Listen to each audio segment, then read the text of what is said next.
you like NASCAR? Do you like a Tribe Called Quest? Well, you gonna love the Urban Conservative.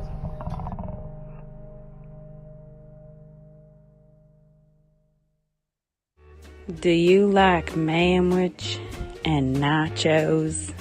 Well, then you'd love the Urban Conservative. Do you like guns? Do you like butter? Well, you're gonna love the Urban Conservative. Yo, what's good, son? You like pit bulls, say? You like solving Sudoku puzzles? Then you gonna love the Urban Conservative.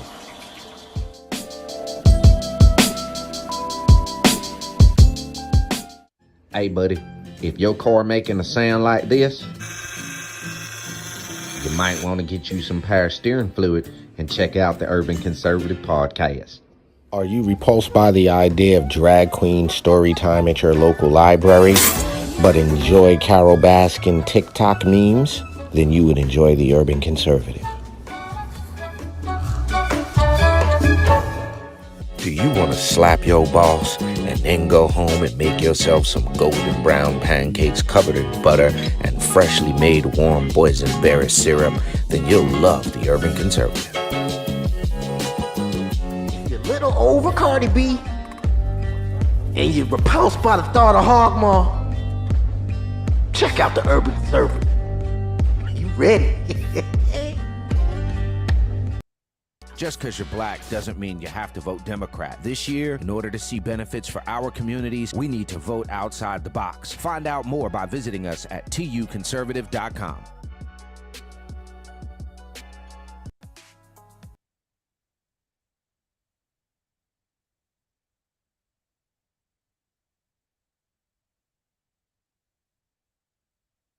This season of the Urban Conservative podcast is brought to you by Newton for Senate, working to improve education, reduce taxes, and keep North Carolina #1 for business. Find out more at newtonforsenate.com. This episode of the Urban Conservative has also been sponsored by Case Technology Consulting. Help your business get value out of its data and become more efficient and streamlined. Case Technology Consulting. Check out the link in the description.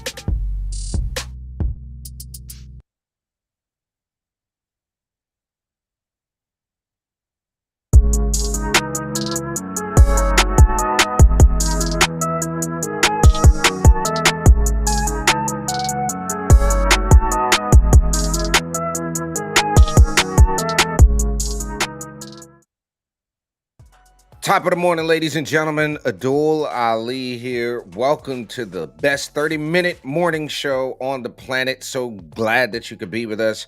If you are not familiar with what we do, I'm one half of the Urban Conservative. Big shouts out to my twin brother, Raheem Architect Soto. Please jump over to tuconservative.com. Give us some love. This morning's mug shot, ladies and gentlemen. This is what we on right here, your TUC mug. You can get one of these actually by going over to tuconservative.com, sponsoring an episode. You can just click on that sponsoring episode link. You'll get one of these exclusive mugs and a shout out here on the show. Jump in the chat section. Let us know where you are watching from. We're live on Facebook, Instagram, and YouTube. Jump on over to our YouTube channel, TUC Twins. Show us some love there.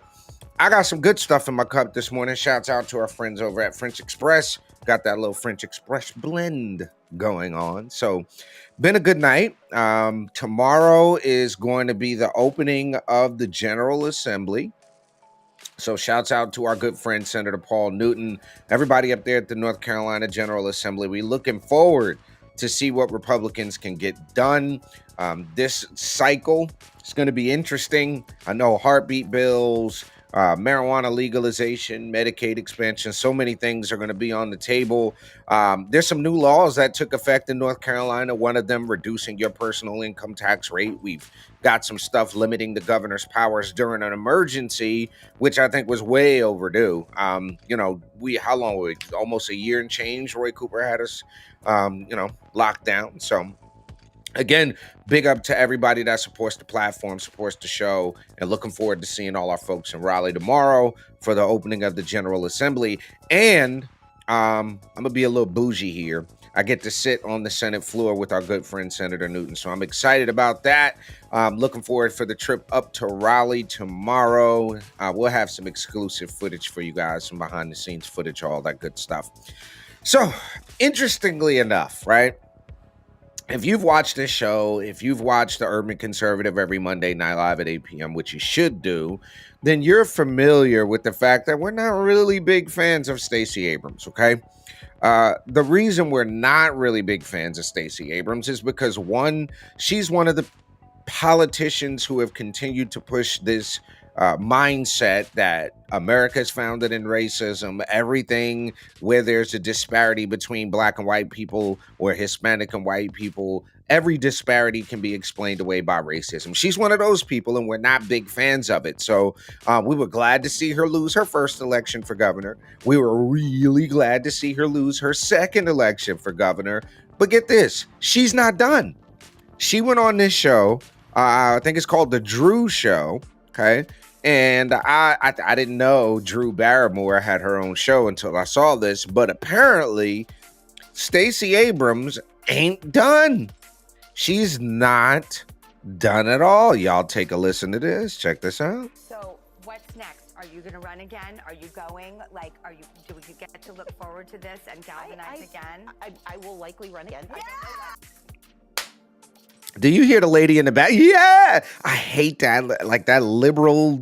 I don't know what that is. What's next? Are you going to run again? Are you going? Like, do we get to? I gotta bump my hair properly. Again? I will likely run again. Yeah! Is it me or do this lady look like she got on somebody's curtain? This looks like a curtain. What is she wearing?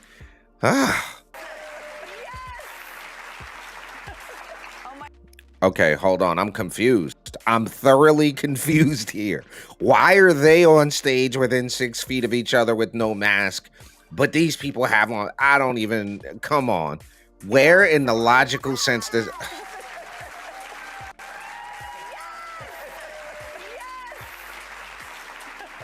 Oh my God! So are you going to go up against some tough men who kind of don't? I never chime in on the morning show, but this segment is called Between Two Curtains. Ha! Between Two Curtains. Shouts out. So listen, folks.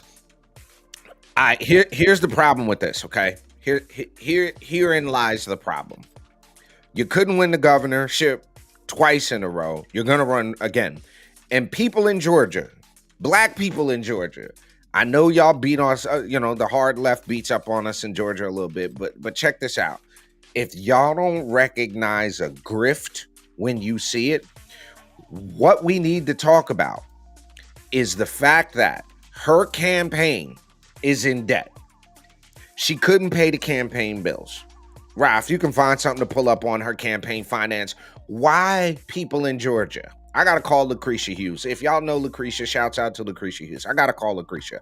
Why would this lady be deciding to run for office again? Okay.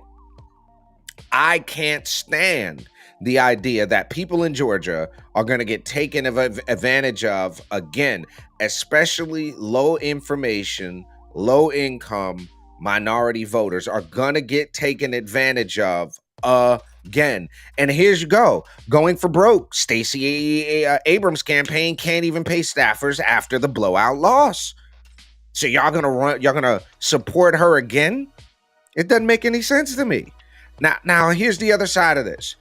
The only thing Stacey Abrams and the type of folks that support her really have is the racism argument, and that's slowly but surely getting thrown out the window. Abrams amassed $100 million in her failed bid to unseat Brian Kemp, but suffered cash flow issues in the final. How? I don't understand this. How do you raise $100 million? Okay. She owes $1 million to vendors. So let's just take 1 out of 100. That leaves you $99 million. Okay. What in the doohickey, as my friend over at True Science would say, are people in Georgia thinking, y'all don't let that lady run again. Don't even, and look, if we got to go to Georgia, physically go there, like to help people understand what this lady's all about, we'll do it. We're going to take a quick commercial break right here on top of the morning. The best 30-minute morning show on the planet. Go home, Stacey. Don't stick around. We'll be right back. Millennium TV, bridging communities worldwide. We broadcast diverse international content from Europe, Asia, Africa, and now right here in the USA. Watch us via Roku on your smart TV. Submit your own content to 1530entertainmentllc@gmail.com. Download the Millennium TV app from the App Store to stream our shows anywhere, anytime. Millennium TV.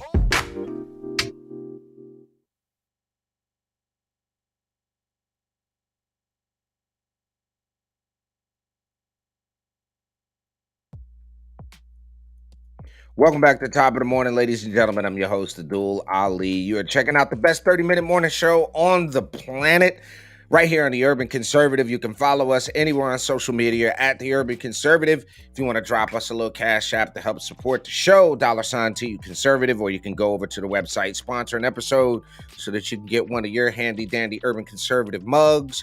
You do a $100 sponsorship, you not only get a mug, you get the exclusive Urban Conservative t-shirt along with a shout-out here on the platform.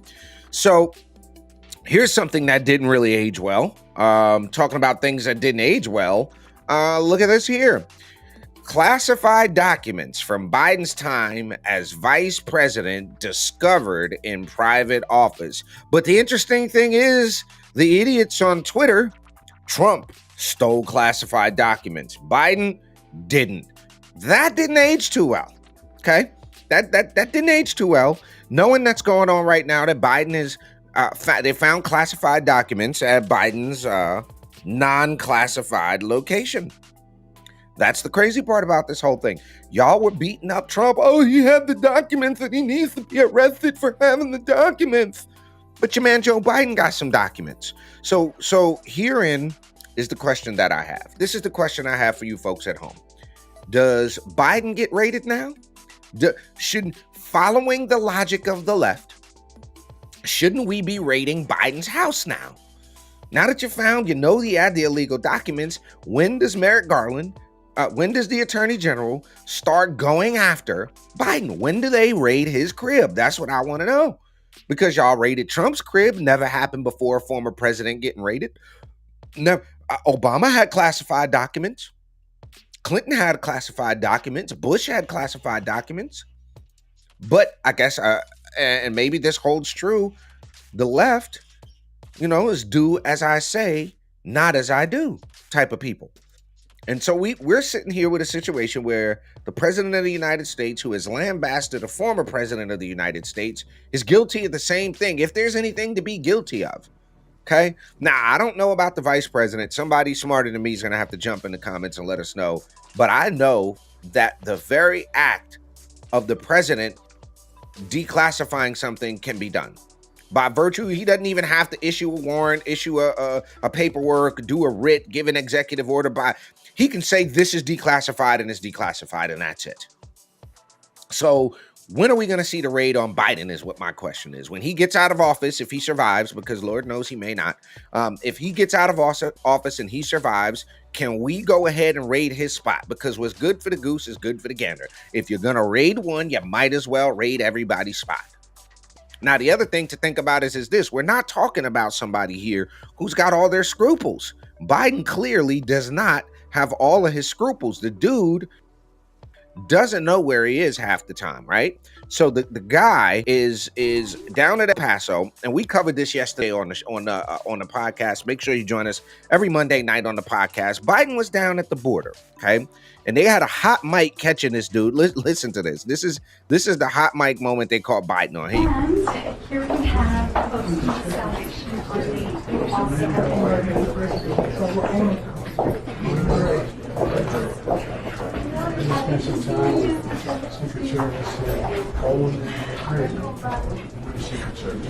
Yo, the guy that's looking at him looks like he's talking to an old man in his dotage. He looks like he's talking to, and no disrespect, he looks like the type of person, the type of face you make when you're talking to somebody that you know is not all there. Like, look at him. He's making that face like, you're not all there, bro. You don't even know what you're talking about. It's written all over this guy right here. It's written all over his face, man. He spent some time in Ukraine and with the Secret Service. Yo, sorry, I gotta jump in again. Yeah, we have a voice of consciousness being. Why is the man in the background placating to the octogenarian who can barely stand up? Sorry, bro. Right. It's like when. Sorry, bro. Yeah, look at this. And here we have Yo, that guy doesn't know. Biden clearly doesn't know where he's at. Yo, and to his defense, I'll say this. He didn't know them documents was in there. He didn't know what was in there. Just like Trump probably didn't know what was in boxes and boxes of material you have moved all over the place. But that, folks, what we're looking at is a dude that's seriously, y'all talking about wanting Biden to run again in 24? He can't. I don't think he's physically capable. I don't think the man is physically capable of doing it again. Play it again. Play it again. All right, I play it again for you guys. But listen to this. Here you go. This is your man's.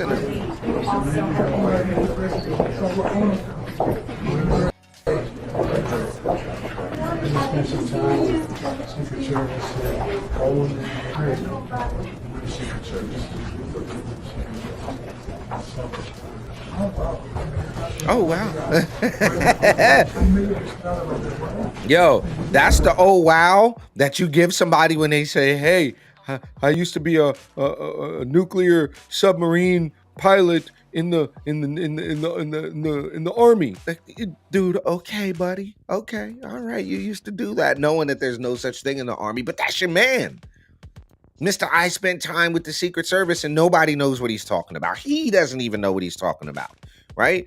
Let alone that. The other thing is, the other day, this dude, he basically said, somebody asked him, what are you going to do different? If you have to run in 24, what are you going to do different? What do you do to combat what Republicans are doing? You know what the dude said? Absolutely nothing. So there you have it, folks. That's your man.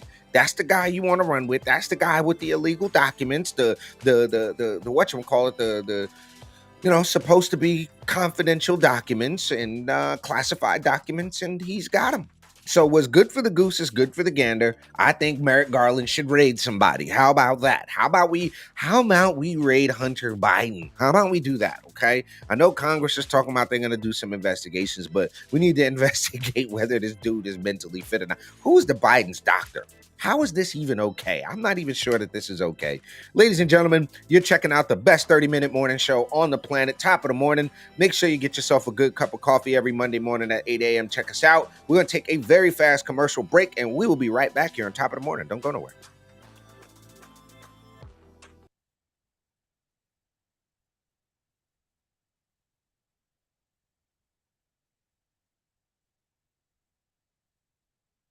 This season of the Urban Conservative Podcast is brought to you by Newton for Senate, working to improve education, reduce taxes, and keep North Carolina #1 for business. Find out more at newtonforsenate.com. This episode of the Urban Conservative has also been sponsored by Case Technology Consulting. Help your business get value out of its data and become more efficient and streamlined. Case Technology Consulting. Check out the link in the description. Just because you're black doesn't mean you have to vote Democrat. This year, in order to see benefits for our communities, we need to vote outside the box. Find out more by visiting us at tuconservative.com. Welcome back to Top of the Morning, ladies and gentlemen. You are checking out the best 30-minute morning show on the planet. We appreciate you being here with us at tuconservative.com is the place to go.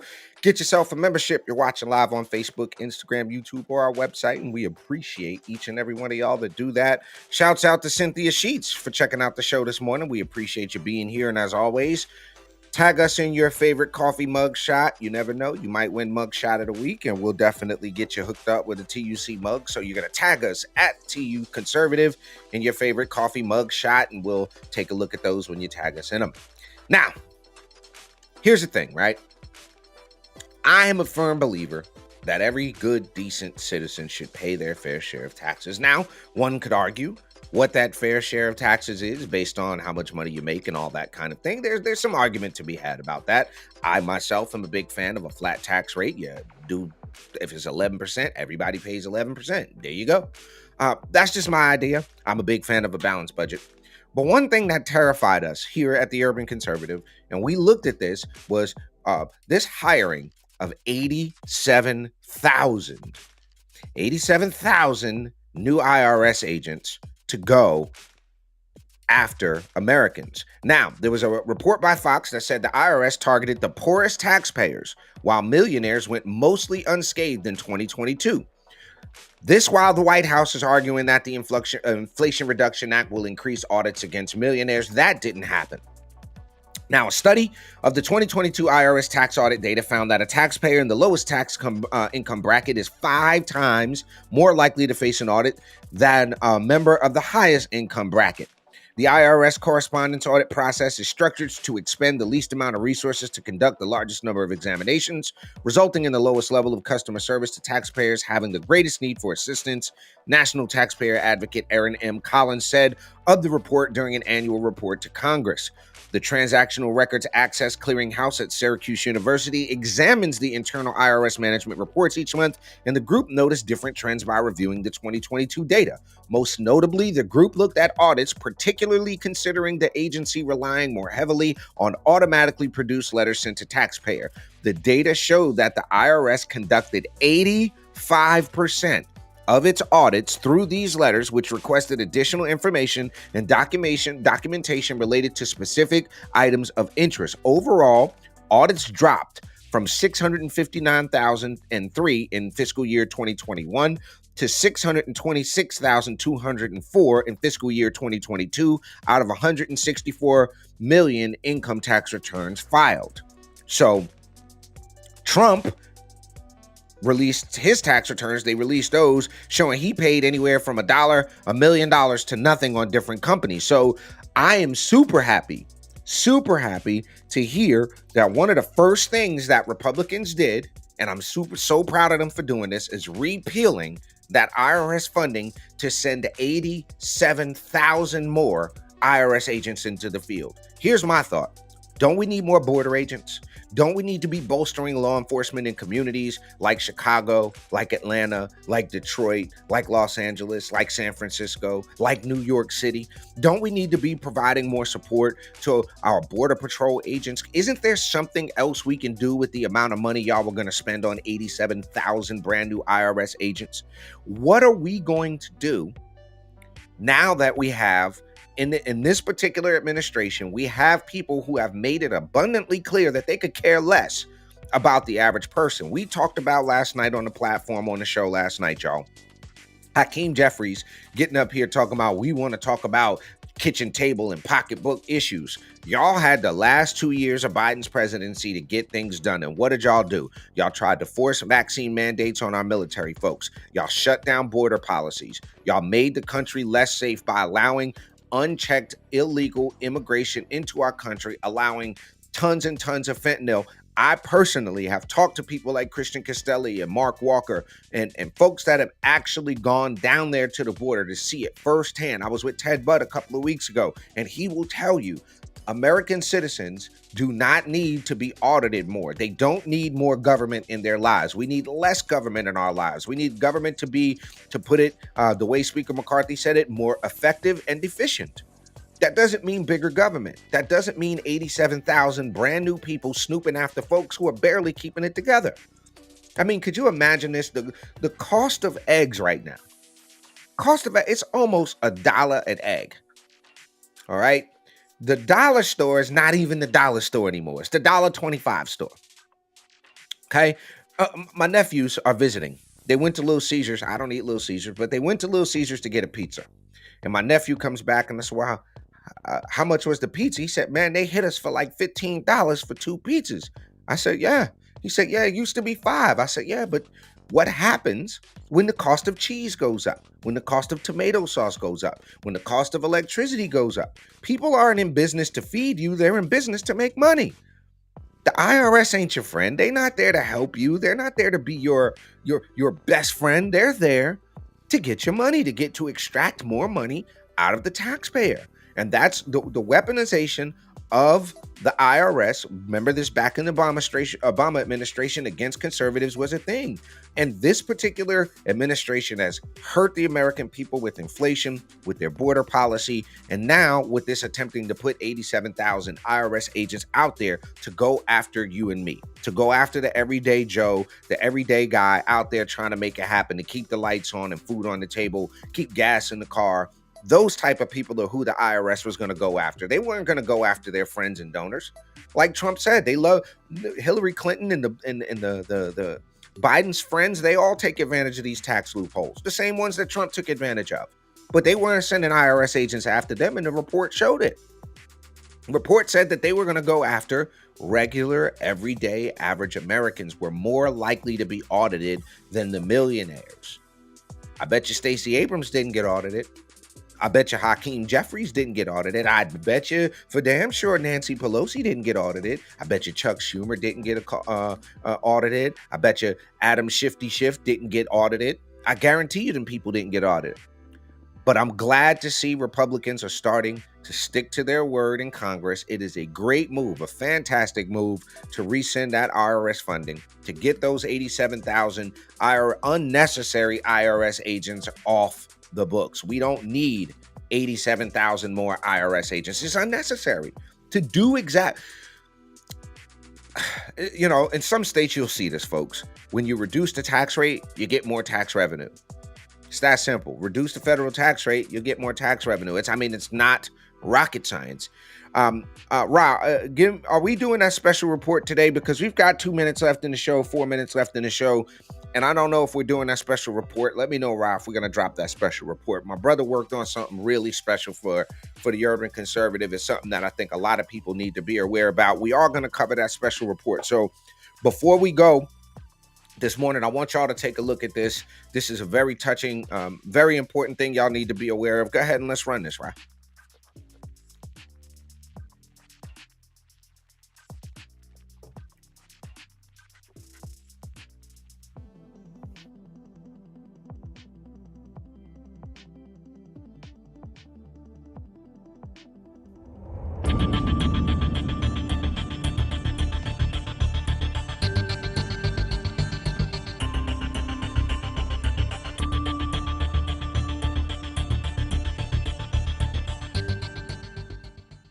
Leber's disease, sometimes called LHON, is a mitochondrial disease, which means it is only inherited through the mother.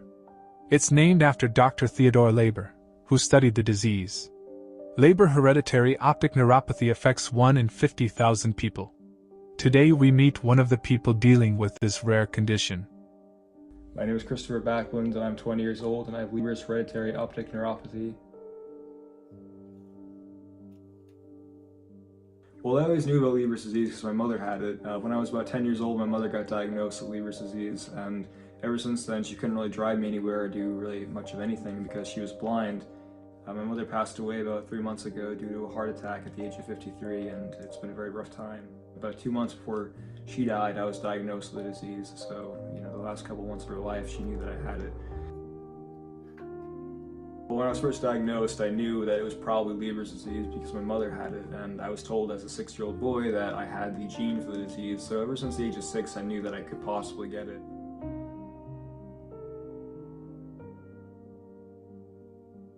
Well, it started off with a blind spot in this eye right here, and what happened was after about 3 months, the blind spot turned into just a huge spot in my center vision that I couldn't see through, and I went to the ER, and the doctor couldn't figure out what was wrong.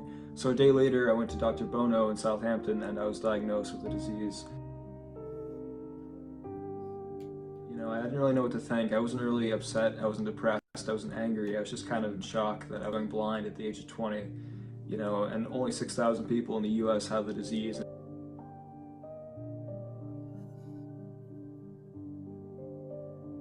So when I was told I had a disease that there was no cure for, I was devastated. My life was turning around very, very quickly, and everything around me that I called life changed dramatically in only a few months because the disease spreads very, very quickly. Only 3 months after that, the disease spread to my other eye, and I've been blind since November.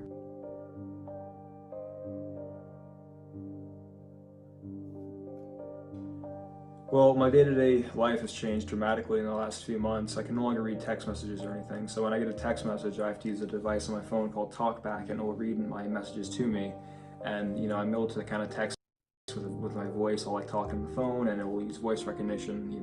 Whenever I'm like trying to read a bottle or something, I can't do that. Or I'm trying to read a label from like a food label, or I'm trying to go grocery shopping. I might have trouble reading any labels or anything like that. But I can still walk around. I can still navigate around because I have my peripheral vision, but I can't read or write. I can't drive. I can't recognize faces in that sense.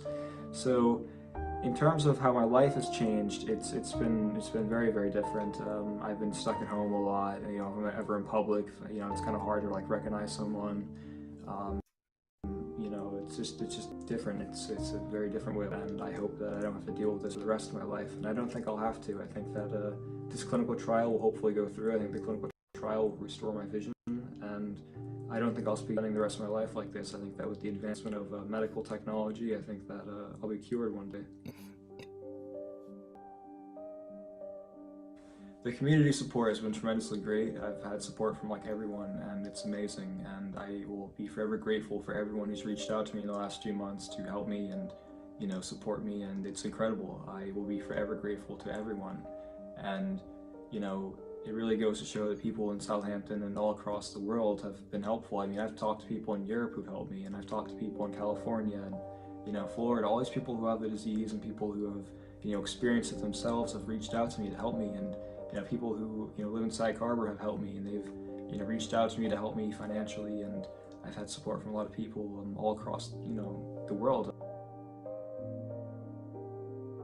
Well, financially, the disease has taken a huge toll on my life. I have to pay for a lot of medical bills, a lot of medication, a lot of hospital bills. Everything about this disease is financially terrible. Well, when my mother died, she had no life insurance or anything like that, so we were left with practically nothing. My father was on a pension of about $1,500 a month, and I had no savings. And financially, things have been very different since my mother died. This winter has been difficult paying for heating with house. My message to everyone is never give up or to ever give in to anything. The last months of my life have been terrible. I mean, I lost my mother and I lost my vision in a few months, and everything around me that I've called to life and dramatically different. And if you're someone there who's struggling and you're thinking of giving up, my message to you would be don't ever give up, because it's not worth it. My life has been terrible for the last few months, but I will never give in. I'll never give up, because that's what would disappoint my mother. It would be disappointing to my mother if I were to give in now, because I have my entire life ahead of me. I'm only 20 years old, but I won't let this disease bring me down, and I don't think anyone should let anything bring them down. Life is wonderful, and that's one thing that I think everyone should really. It's that bad things are. There's always someone there who loves you. There's always someone there who cares, someone there who's there for you. And that's what disease has taught me. The community has been incredible, and it's amazing that I'm able to still live a somewhat normal life because of the community. The community has helped me in so many ways.